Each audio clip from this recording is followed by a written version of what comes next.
राजा उत्तानपाद ब्रह्मा जी के पुत्र मनु के पुत्र थे।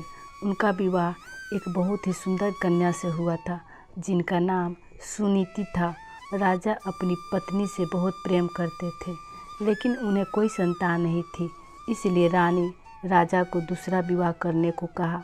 राजा अपनी पत्नी से बहुत प्रेम करते थे, इसलिए उन्होंने मना कर दिया और कहा कि दूसरी पत्नी के आने से तुम्हारा स्थान कम हो जाएगा। जिस पर सुनीति ने कहा, मुझे आप पर विश्वास है, ऐसा नहीं होगा। राजा को सुनीति की हठ माननी पड़ी और उन्होंने दूसरा विवाह कर लिया। उनकी दूसरी पत्नी का नाम सुरुचि था। विवाह के बाद जब सुरुचि महल आई तब उसे राजा की पहली पत्नी के बारे में पता चला। यह जानने के बाद सुरुचि ने उत्तानपाद से कहा, जब तक आपकी पहली पत्नी वन प्रस्थान नहीं करेगी वो महल में प्रवेश नहीं करेगी। यह सुनकर सुनीति स्वयं ही राजमहल त्याग कर वन में रहने चली गई। कुछ समय बाद राजा शिकार के लिए वन में जाते हैं और घायल हो जाते हैं। यह बात जब सुनीति को पता चलता है तो वो राजा को अपनी कुटिया में लाकर उनका उपचार करती है। राजा कई दिनों तक अपनी पहली पत्नी के साथ रहते हैं। उस दौरान सुनीति गर्भवती हो जाती है और उन्हें पुत्र रत्न की प्राप्ति होती है, जिसका नाम ध्रुव रखा जाता है, जिसके बारे में राजा को ज्ञात नहीं रहता। कुछ दिनों बाद राजा अपने महल चले जाते हैं। वहाँ भी रानी सुरुचि को पुत्र रत्न की प्राप्ति होती है, जिसका नाम उत्तम रखा जाता है।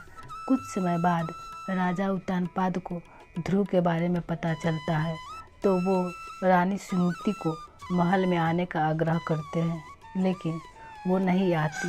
ध्रुव कभी कभी महल आया करता। यह सब देख रानी सुरुचि को ध्रुव से घृणा होने लगती है। एक दिन ध्रुव अपने पिता उत्तानपाद की गोद में बैठता है। यह देख रानी सुरुचि को क्रोध आ जाता है और वो उसे धक्का देकर अपशब्द कहती है और उसे छोड़ी हुई स्त्री का पुत्र कहकर अपमानित करती है। नाना ध्रुव कुटिया में आकर माँ को पूरा घटनाक्रम सुनाता है।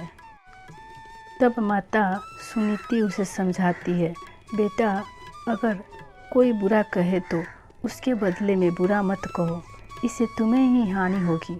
अगर तुम अपने पिता की गोद में सहसमान बैठना चाहते हो तो भगवान विष्णु की उपासना करो, वो जगत पिता है।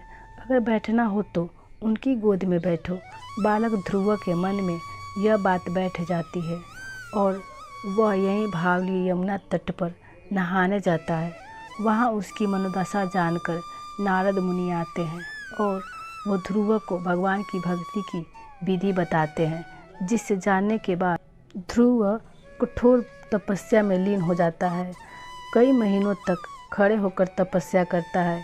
कभी जल में तपस्या करता है तो कभी एक उंगली पर खड़े होकर निरंतर ओम नमो वासुदेवाय का जाप पूरे ब्रह्मांड में गूंजने लगता है।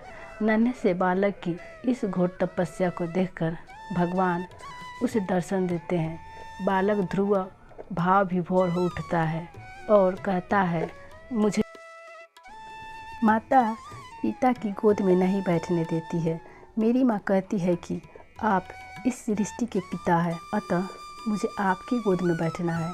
भगवान उसकी इच्छा पूरी करते हैं और उसे तारा बनने का आशीर्वाद देते हैं, जो कि सप्त ऋषियों से भी ज़्यादा श्रेष्ठ होगा। उस दिन से आज तक आसमान में उत्तर दिशा की ओर ध्रुव तारा चमक रहा है। अगर मेरी कहानी अच्छी लगी हो तो इसे लाइक, सब्सक्राइब एंड शेयर करें। देखने के लिए धन्यवाद।